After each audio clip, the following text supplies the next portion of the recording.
I have been telling my clients, I don't know if it'll be 110 degrees tomorrow. I don't know if UFOs are going to land or what kind of catastrophe might come next.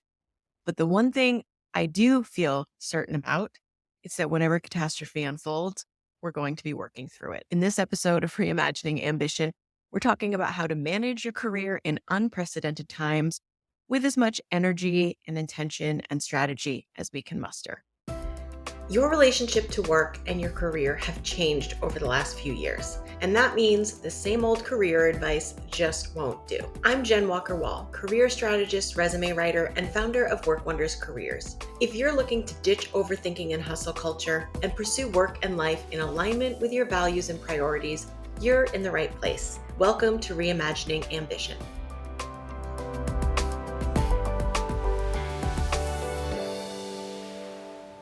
Welcome back to Reimagining Ambition. I am your host, Jen Walker Wall. I have mixed feelings about today's topic, managing your career in unprecedented times. I mentioned in our last episode that it feels like we've had this full circle moment where when COVID began, we had layoffs and then work peaked and, then people switched jobs. And I feel like we're back to the layoff piece. And I know not every industry and everyone's been impacted, but we are still in a moment of a lot of uncertainty with a lot of chaos happening around us. I personally am not someone who thinks that this path is going to drastically change for the better anytime soon. We're in a pattern that is forcing us to reckon with a lot of unsustainable things happening in our world, a lot of unjust things happening in our world. And it's hard to create space and to think about work and to think about your career. While I don't see the onslaught of unprecedentedness changing, we've learned a few things along the way about how to make the work that you want to do in this area of your life or that you find yourself needing to do in this area of your life a little bit easier.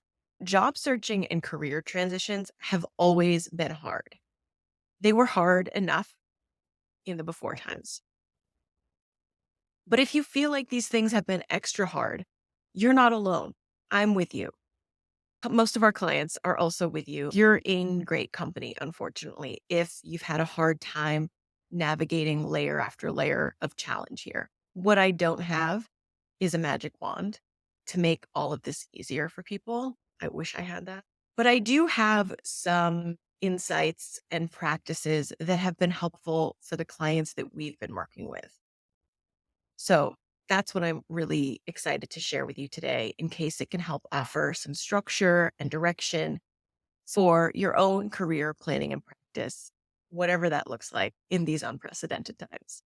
The first thing I want to share is about really knowing your values, priorities, and needs. If you've ever listened to me give a webinar or workshop, or if you've worked with me as a client, you know this is not new advice. In these times, if you will, this becomes a more heightened experience. Priorities can shift rapidly and unexpectedly, as we've learned. And so it's really important that we spend time in reflection, getting clear on what we need more frequently, and that we are really honest with ourselves about what we need. Your job search or career goals don't need to look like everyone else's. The pace does not need to look like anyone else's. One thing we say a lot to our clients is that you are running your own race. You're in a race of one. Right now, we're seeing the total opposite of what we saw 18 months ago. 18 months ago, folks in the nonprofit, public sectors had the slow slog of a job search. And people who were in tech or transitioning into tech were boop, boop, boop, moving right along, getting bumps in their salary, smooth sailing. Now I'm really seeing the opposite in a pretty profound way. The tech job searches are really impacted, taking much longer than they did, a year and certainly 2 years ago.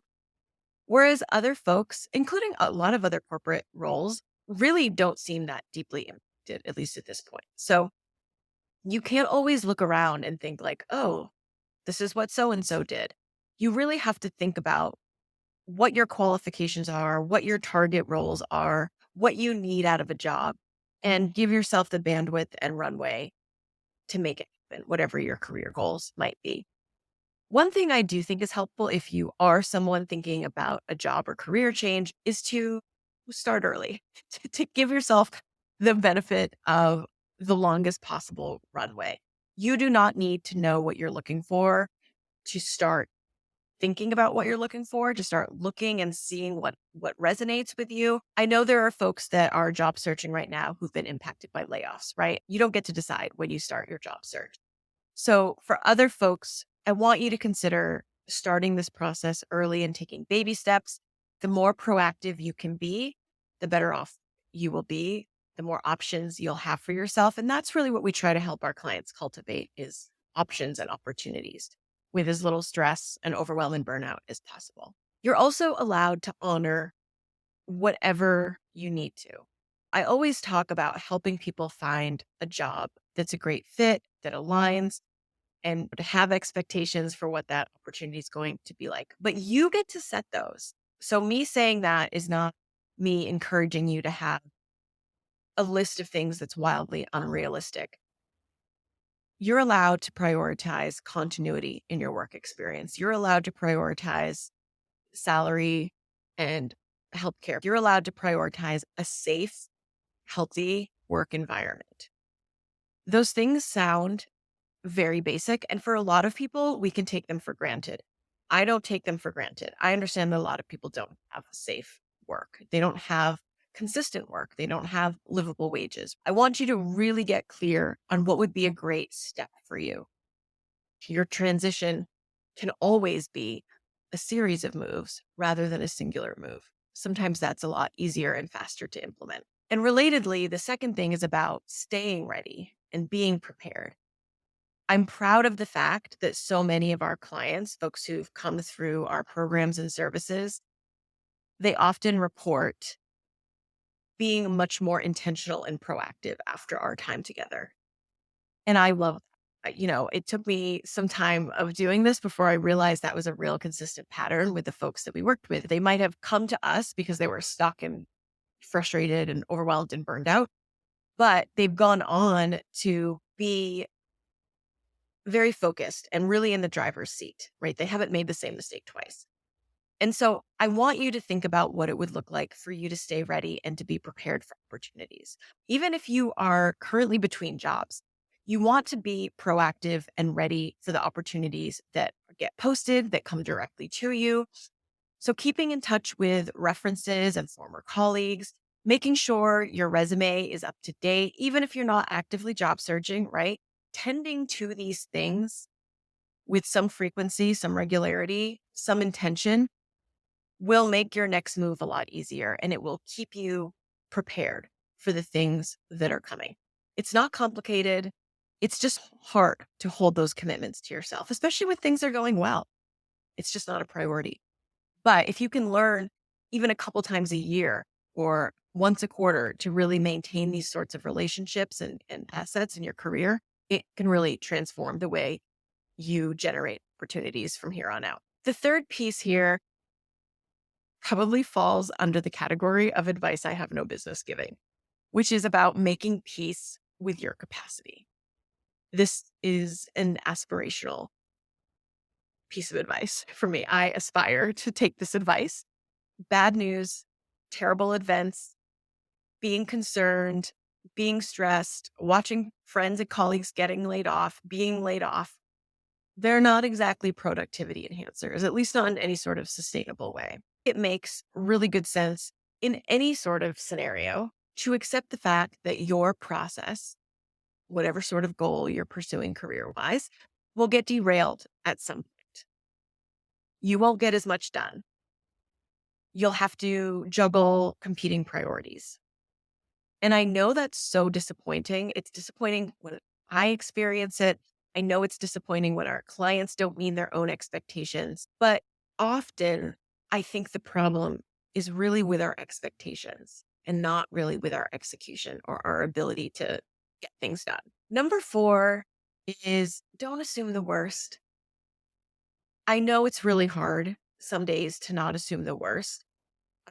it can be very alarming and jarring to log into LinkedIn and see people posting all of their layoff announcements, people looking for help in their job search. And there's been this like very strange juxtaposition this year, like stranger and more striking than usual, of some people like really, really thriving and hitting a stride and checking all their boxes and moving forward almost without friction, and people who are really struggling. As a person, I see a lot of challenging circumstances unfolding. As a career strategist and resume writer, I see lots of great things happening for people. So I want you to hold that both of those things are true, even when it feels like it's impossible that those things can be true and coexist. Most of my hiring experience came in a recession, in a hiring freeze, nonetheless. I've seen what the hiring process looks like when there's a hiring freeze, because there's still a hiring process a lot of the times. There's all these layered bureaucratic steps to take before a position can get posted. So there's fewer opportunities posted and everything takes a lot longer, and it's annoying. It's a pain for sure. It's disappointing, it's frustrating for the people doing the hiring and or trying to do the hiring as much as the people who are looking to get hired. But we still did hire during hiring freezes.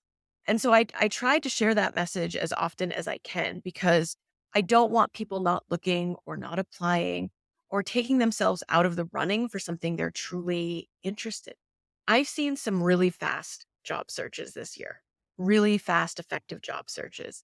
And I've seen people generate really great, compelling offers in a lot less time than I would expect, given sort of what things look like overall. Please know that good things are happening, and I believe that they can happen for you as well.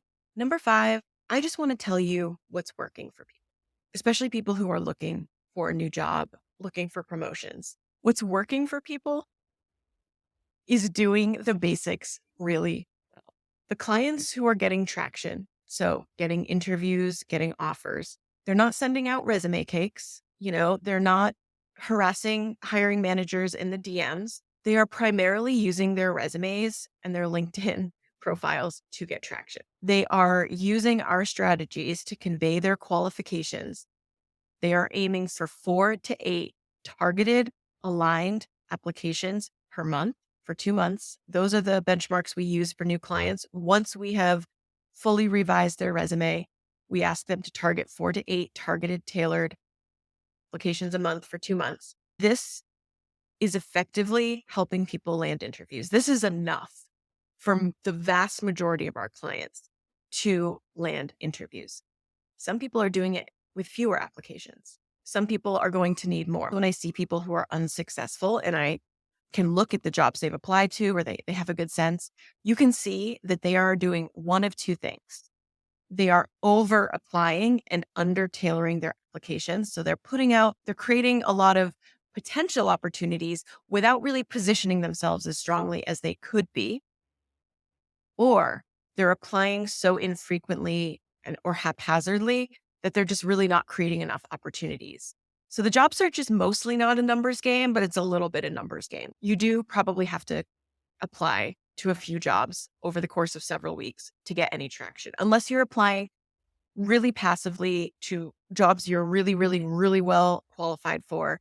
That's the approach I've taken as a job seeker, and that has worked really well for me. It's worked well for some other clients who are not necessarily active, urgent job seekers. So make sure you're hitting those benchmarks. Make sure your resume and LinkedIn profile are set up to work for you. Applying online should not feel like a black hole. We have clients in every sector using their resumes effectively to generate interviews. It's not the only thing that matters. There's a lot of pieces to getting an offer, but it's a really, really key one. I don't know the specifics of your search if you're currently searching. I don't know what kind of transition you're looking to make, but I do want you to know that the basics are working well. My 6th piece of advice for managing your career in unprecedented times is to not do it alone. I have really staked my career and my credibility as a coach, as a resume writer, as a job search strategist on being able to write resumes that get results, LinkedIn profiles that get results, interviewing that gets results. Like, it's been very strategy and tactics heavy for me.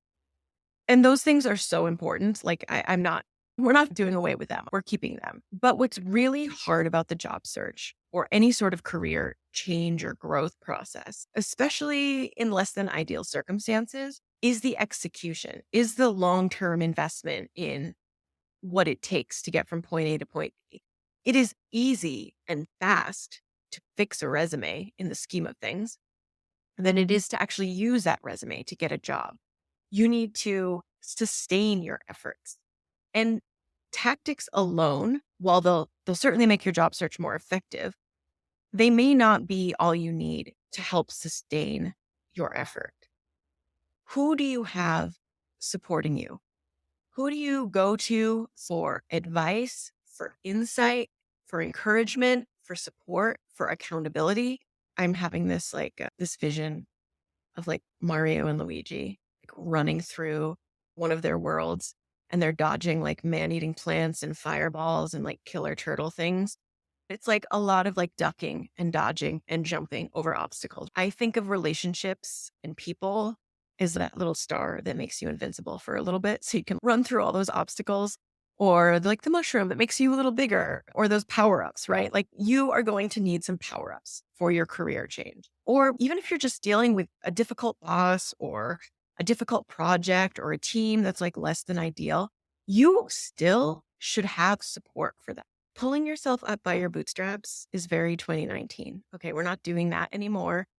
We are creating connections and relationships and an ecosystem of people who can support us and opportunities for us to support others. I want to leave you with this reminder. Just because you are experiencing obstacles and disappointments and challenges and setbacks does not mean you will not prevail. These things are part of the ride. They're part of the journey. And as far as I can tell, it's very unlikely you will see any growth or change without experiencing some of those things. And right now, some of those challenges are really prominent. They're shared by a lot of people. It can be tough to get things done. It can be tough to get traction. And that's not a reflection on you. That is a reflection of the world we're living in. I hope that you will take a look at what's available to you resource-wise and think about what you can leverage or build to support you in this process. I would love to hear from you. If you are receiving our Working Wisely emails, just hit reply. Your email will come right to my inbox. And of course, if you are a Career Collective member, let's chat about this in our circle community. I'd love to hear any thoughts. Did I miss anything? Which of these tips have you been leveraging the most in these last few months? I look forward to chatting about it. We will be relaunching and refreshing the Career Collective this fall. If that is of interest to you, make sure you are on our email list, workwonderscareers.com. You can sign up for our Working Wisely emails, and those folks are the first to know when we open up enrollment. And we'd love to have you join us. I hope you have a really great week. Thank you for listening. And if you haven't left us a review yet, please consider doing it. It really makes a tremendous difference. Have a great week. Thanks for joining us this week on Reimagining Ambition. While you're here, please hit subscribe or follow and make sure you always get our latest episodes. And if you'd like endless gratitude from yours truly, please consider leaving a review. It really helps our podcast attract new listeners. If you're looking for a hands-on career, job search, and resume support, well, that's what we do best. Come on over to workwonderscareers.com and learn how we help mission-driven professionals like you make career moves that matter.